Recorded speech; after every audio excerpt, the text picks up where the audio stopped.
Neuroscience made somewhat simple. The brain is a complex organ that stores information and facilitates automatic responses, among its other features. We can train our brain to enhance peak performance in each environment we encounter. You've done it before, you can do it again. A. Trauma can shift how you see the world. Commander Mary Neal Veaton, a psychologist with the Medical Service Corps, said something insightful about the misperception issue in our film, Honoring the Code. Now, again, we've been discussing this misperception and how trauma can cause it. Now, notice what she says. Here it is in her own words from the documentary. When a person is traumatized, when events occur, whether they be in a war zone or operations other than war, that begin this process of suffering that some people call post-traumatic stress, some people call it the moral injury, I think what happens is that they are unable to accommodate this change in their worldview. And it begins this process of suffering. And everyone who has suffered knows that there are aspects of suffering that are physical, and there are aspects of it that are anguish, that are mental. The things that we do, that we have volunteered to do, and we would do again on behalf of the American public, are frequently traumatizing when we suffer, and that is normal. Did you notice that she said PTSD often changes how a hero views the world? It can become the default first impression for how they experience life. It becomes that perspective shift, that perception of things we discussed in the previous chapter. Or to say it in language that many heroes understand, many scenarios become a mission or a personal potential emergency. People become untrustworthy. A few questions for you to maybe sort through this. Do you always check the exits and sit facing the door in public places? Do you immediately size up and profile people who walk into the restaurant or in the room who seem different than you? Do you constantly look for the next emergency, the next threat, the next thing needing your immediate intervention?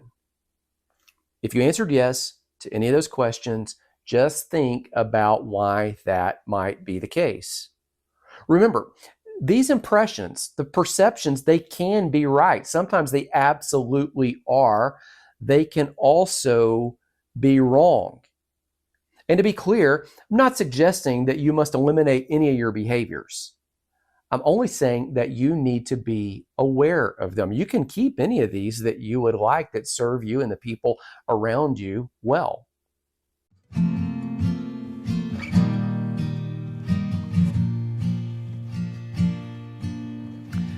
B, your brain was designed to work this way. Dr. Theodore George is a psychiatrist and a neuroscientist who serves as an associate clinical director at the National Institute of Health. He has extensively researched the neurological reasons for extreme emotions and destructive behaviors, including those associated with PTSD.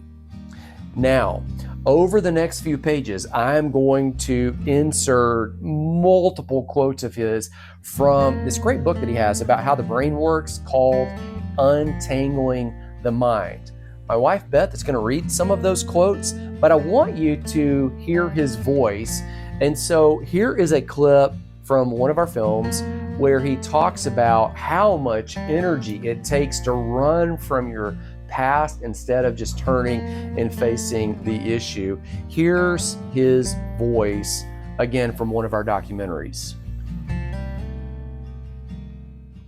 There really is help, and that's the thing that you need to see that's there. I think, first of all, to confront what you're dealing with. So many people I see are running from things that have happened in their life. And it takes a lot of energy. It takes a lot of energy to run all the time, to escape the thoughts that are in your head. Not everybody's going to understand them, so therefore it's going to be important to find somebody that will. But there are people out there that will.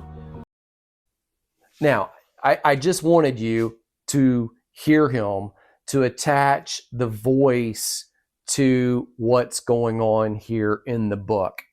In his book, Untangling the Mind, Dr. George shares that his job entails far more than diagnosing the problem and coming up with a treatment. He adds that he must also consider a third vital element, understanding what was happening in each patient's brain. Now, Dr. George writes this, and by the way, all of the page numbers from that book, if you want to research it, are all footnoted here in this book. And I would encourage you, if this is interesting to you, to go pick up his book. I'll put a link down to the book in the show notes. He writes this. Some patients said they felt angry despite not being able to identify any conflict behind it. And the emotion was so strong that it dictated their life. These patients would lose it when there's no rational reason, no immediate trauma, no life and death crisis at hand. Or to say it as we did in the previous chapter, they found themselves triggered only to realize after the emotional bullet leaves the chamber that they misfired. They read the situation wrong. All right, be honest. It's just you and me here. Does that seem familiar at all? Dr. George says the scenario repeated itself with so many patients that it caused him to wonder if it was possible to feel an emotion for no reason. He began to ask if there might be, quote, neurological explanation, maybe a malfunction for why patients' emotions were being hijacked by their seismic emotions. His research provides important insight into how some of our emotions and the behaviors that they fuel might be connected to functions and parts of the brain, particularly those related to reactions of danger and survival. George says this. Survival can be understood as a kind of chain reaction. Senses take information from the environment, this information excites emotions, and emotions impel action. Grab that again. Senses take information from the environment. And then that sensory data, that information, it excites, it enlivens an emotion, and those emotions cause you to act. Think, action, reaction. Now, action, reaction is normal when danger is involved. But, George points out, what's not normal is when survival emotions erupt when there is no danger. As we discussed in the previous chapter, it's not normal to take cover when an engine backfires, or it's not normal to automatically go into high alert when a school bell rings. It is a logically explainable misperception. Dr. George's studies found that, quote, by examining the relationship between tumultuous emotions and magnified responses, you get an idea of what sets them off, who's most vulnerable, why they spin out of control, and what you can do to understand and control them. By examining the relationship between tumultuous emotions and magnified responses, you get an idea of what sets them off, who's most vulnerable, why they spin out of control, and what you can do to understand and to control those emotions. Knowing how the brain functions explains why some people experience symptoms which are often associated with PTSD. Or to say it without beating around the bush, his research likely explains some of your reactions.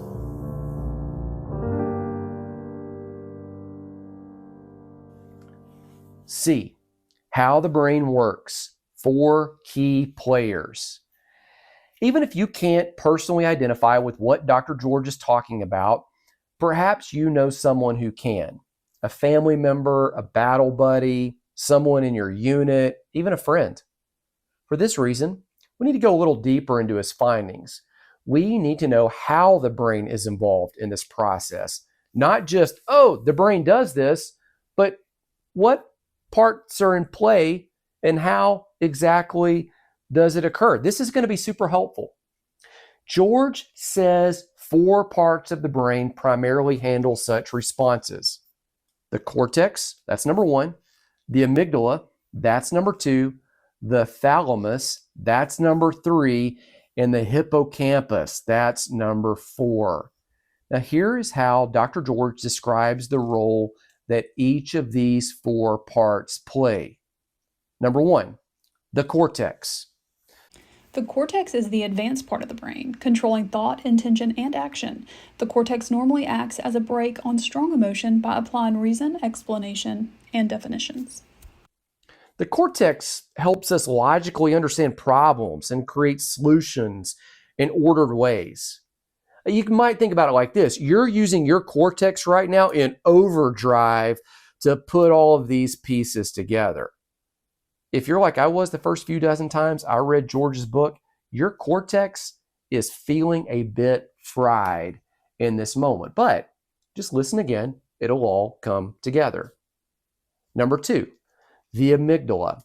The amygdala is critical to handling sensory information, especially signals that convey a threat or a danger.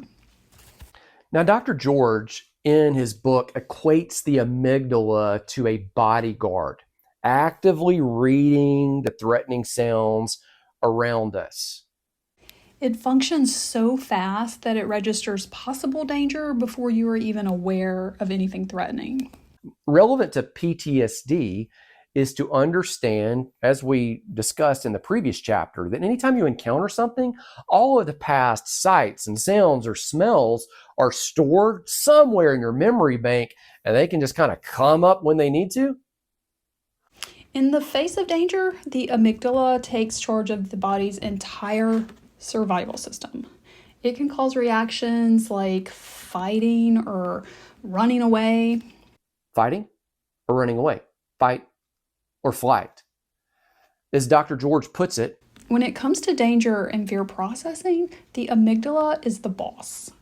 The amygdala is the boss. In other words, your amygdala can override your cortex. The bodyguard can override all logic and reason. In fact, it almost always does when danger is involved. Now, notably, just a footnote right here, heroes learn how to rationally work through threats and run towards them, using some of their cortex along with their amygdala when sizing up and acting upon threats and danger. Think back to 9/11. Firefighters were storming up into the towers while everyone else is leaving the Twin Towers. Paramedics will run headfirst into a dangerous situation that everyone else is running from.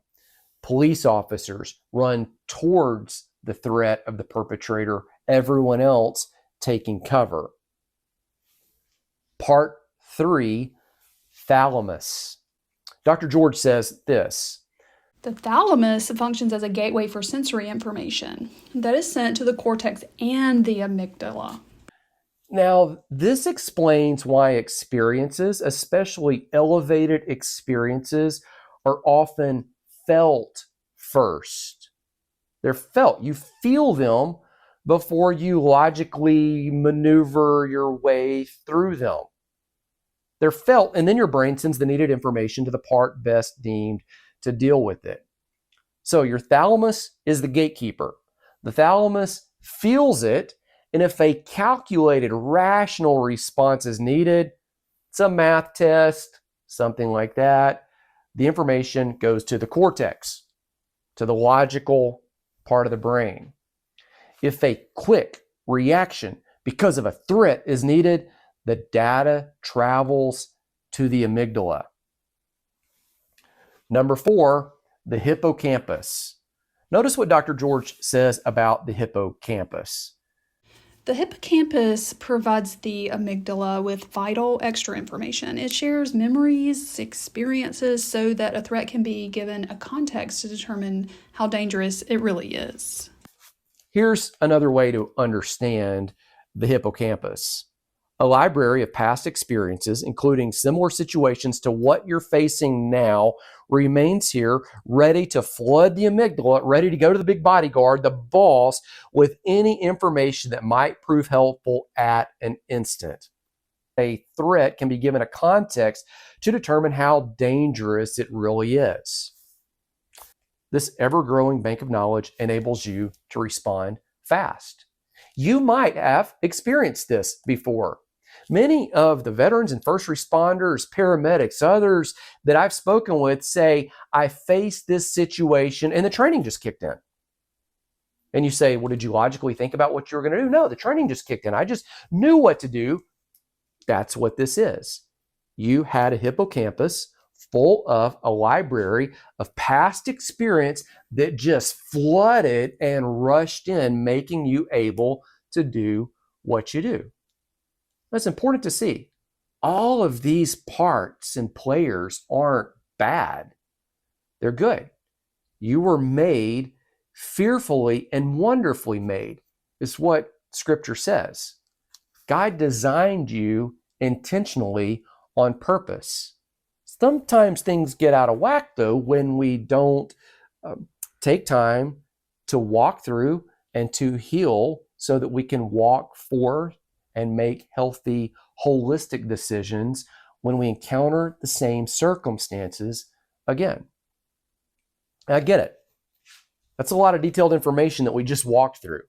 But it does provide great insight as to why our first impressions of everyday events are sometimes wrong, especially when we carry unhealed invisible scars, which, as we discussed in the previous chapter, they're perfectly normal in the line of the call of duty.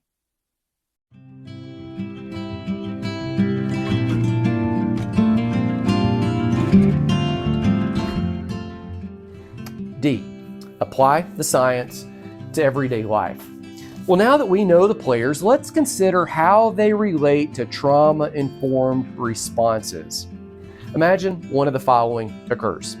You hear a car backfire while you're out to dinner, or fireworks pop on the 4th of July, or the school bell rings as you meet your kid for lunch, or some other situation that's triggered you before occurs.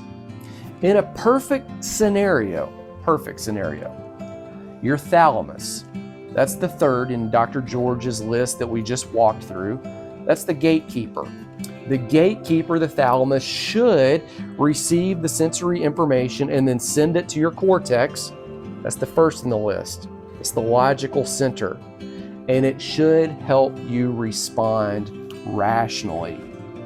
Your cortex should then run an ultra-quick diagnosis, easily recognizing the engine blast. It's not mortar fire, it's an engine blast. The firework explosion. It's fireworks on the 4th of July. It's not rounds outside, right? Or the bell, the lunch bell at the school, as a non-threat. The information flow in this scenario is logical. Hit the brakes on any emotional response, the cortex declares. Or it says something like this to you internally. Oh, this is just the neighbor across the street celebrating the holiday.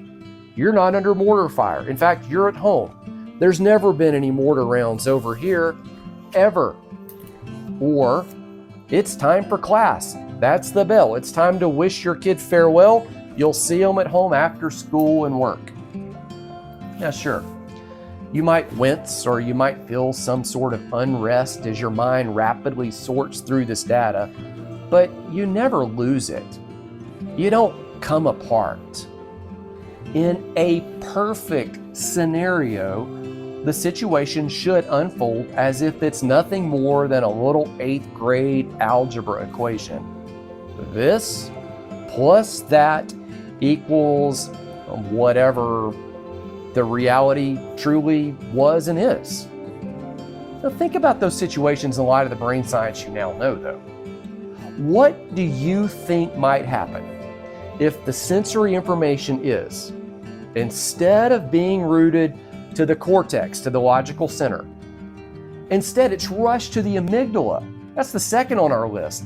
That's the part of the brain which handles threats and manages our survival instincts. That's the big boss bodyguard. And what do you think might happen if the hippocampus, that's the fourth on our list, that's the little library of memories, adds information from your memory bank of your history regarding your experiences about what you saw, what you sensed while on call, rather than the reason response of the cortex? The amygdala, the part George refers to as the boss, as the bodyguard, it seizes up complete control, and it perceives whatever's happening as a threat. And then here's what he says, it disconnects the cortex so that there are no thought, only reaction. Oh, no thought, only reaction.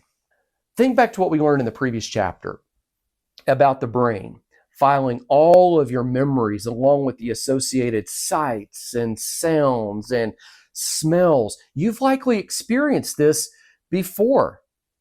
Here it is from a book, The Truth About PTSD. Notice.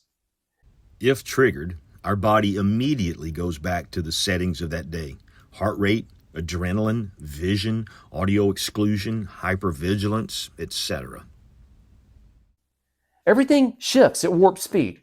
Your survival instinct kicks in, causing you to prepare to fight, that's run towards the conflict, or flight, drop, and roll without even thinking about it or even taking some other evasive action. In this instance, your perception is not reality, but it feels real.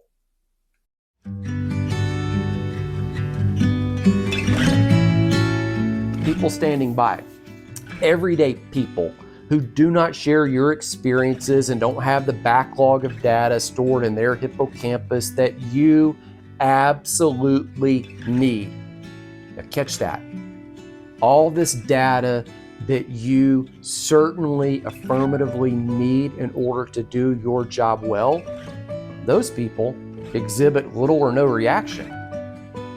Sure, they might have been momentarily startled by the sudden noise, but their thalamus heard the sound.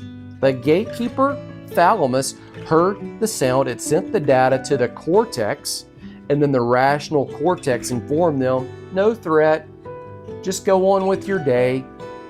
In fact, the truth is, those people might seem more curious about your reaction now and your behavior and why you acted the way you did than they do about the loud sound, which they've now since forgotten about. Your perception, your subsequent actions didn't mesh with reality in this instance. Or to say it a different way, you acted like it was a 9 when it was really a 6, and everyone else correctly perceived the 6. Now here's the reason. While your reaction seems perfectly normal and is needed in hero environments, it is not normal for such survival emotions to erupt when there is no danger. When we sat to interview Patrick Brazil for our documentary Invisible Scars, he admitted to finding himself emotionally hijacked while walking with his family. Now, pay attention, and then I'll come back and make sure that you caught what caught him off guard.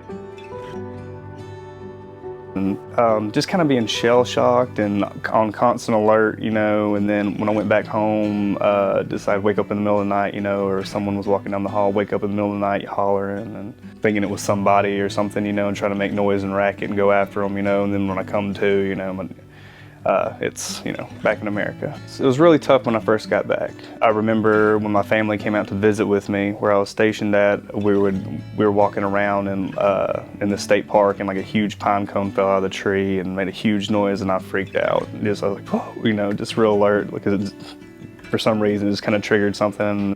Did you notice?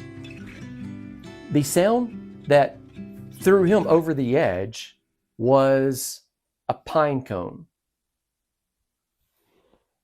Now you know how it all works and why this is happening.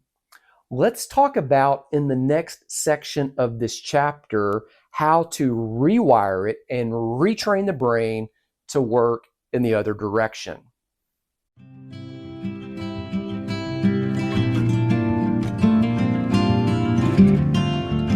E, rewire it the other way, retrain the brain.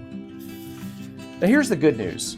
During training, people who serve in dangerous situations, warriors, law enforcement, first responders, others, are taught how to set their survival instincts to the side, to override the amygdala, the gatekeeper, the big boss, the bodyguard, and then allow their rational mind to remain in control. You've seen it play out hundreds of times. You've probably done it. This is precisely why firefighters, after being trained, choose to walk, I would even say run, into burning buildings. It's why police officers face an armed gunman while others flee. It's why warriors rush towards combat situations rather than running from them. It's why EMTs and paramedics compartmentalize gruesome scenes with multiple casualties, quickly run triage, tend to the most wounded, and save lives in environments that make other people's stomachs churn and cause them to turn aside. Dr. George puts it, Heroes learn to impose thought and assessment, namely cortical control, over their amygdala's survival reflex. Now, Dr. George tells us studies have been done showing the cortex can actually be trained to override the survival-driven amygdala and seize control. In his words, the cortex can contribute to the survival too, but it needs to be taught how to respond to a threatening situation. Here's the point. As part of your training, you adapted your brain's normal flow of communication. You did so to protect others rather than give into the fight and flight response of the amygdala. You probably recall this training, or upon reflection can now identify some of your training which expressly served this purpose.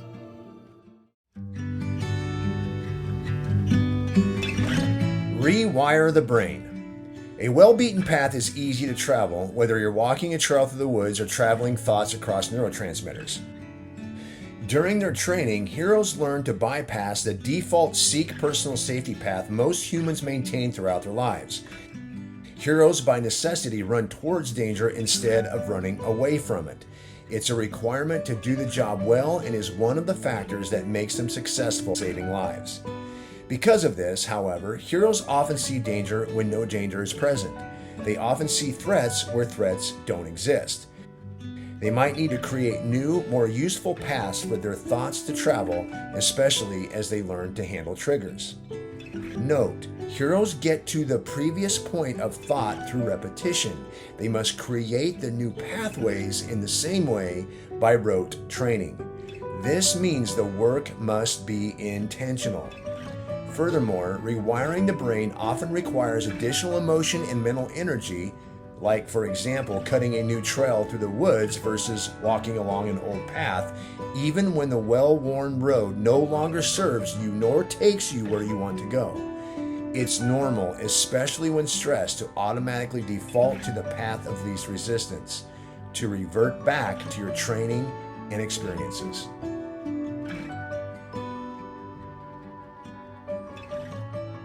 The ability to override the survival instinct is normal for heroes and is precisely what makes you effective at your craft.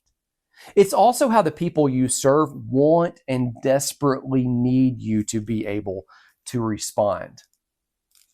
However, this training can cause problems and misunderstandings when you're not deployed or not on call. Here's why. You've been trained to see danger, but everything isn't dangerous. You've been conditioned to run towards threats, but everything is not a threat.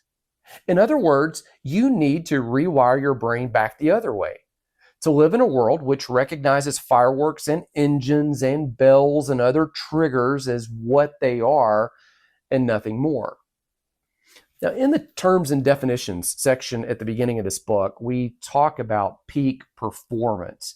In fact, I would encourage you to review the beginning of this book. There are so many definitions there that will just help you understand this world of mental, emotional, spiritual health.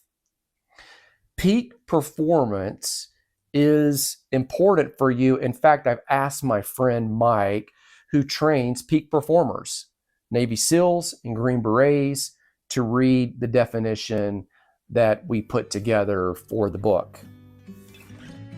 Peak performance. Your capacity to execute the appropriate tasks at an elite level in the correct environment. Example, consider often recognized GOATs in 3 sports: Michael Jordan in basketball, Wayne Gretzky in hockey, and Tom Brady in football.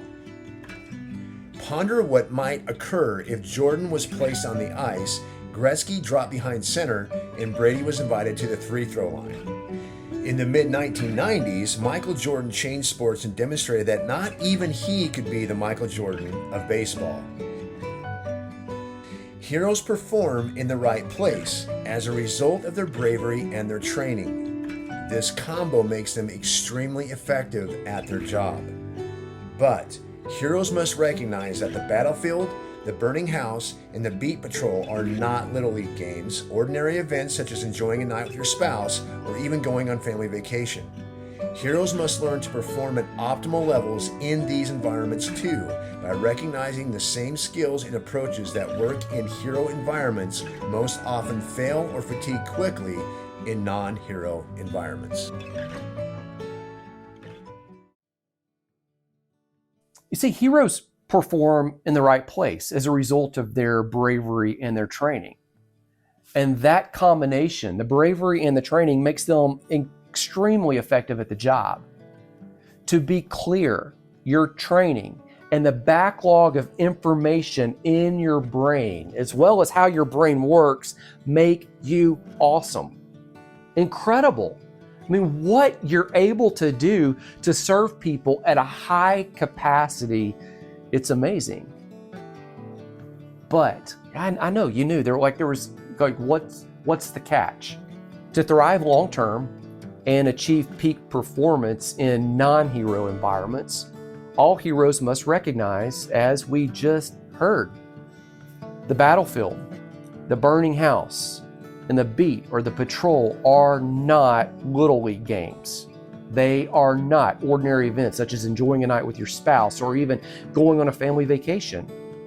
Heroes must learn to perform at optimal levels in those environments too, by recognizing the same skills and approaches that work in hero environments most often fail, or they fatigue quickly, they fizzle in non-hero environments.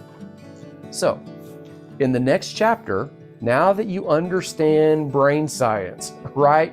We made it somewhat simple. We're going to make the neuroscience super practical, and we're going to talk about how to perform at optimal levels in these other arenas of life as well, because in reality, you're going to spend more time in non-hero environments than you do hero environments.